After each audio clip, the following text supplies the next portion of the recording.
Hello guys, it's Nabian here.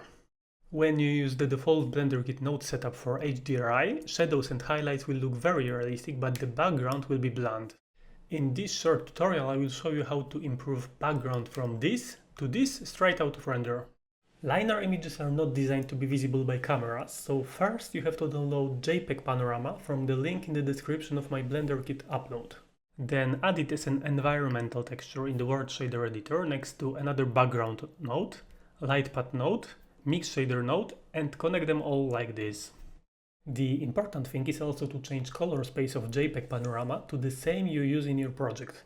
In my case it's AGX, so I set the file to AGX base RGB. If in the render preview JPG panorama is too bright or dark, just change strength in the background node.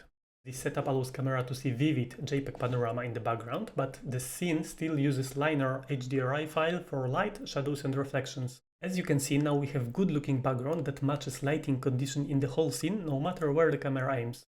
Another option to use HDRI is rendering scene on transparent background and using photo from the same location in Compositor, but this is the subject for another video. If you think this tutorial is helpful, please leave a like. Bye!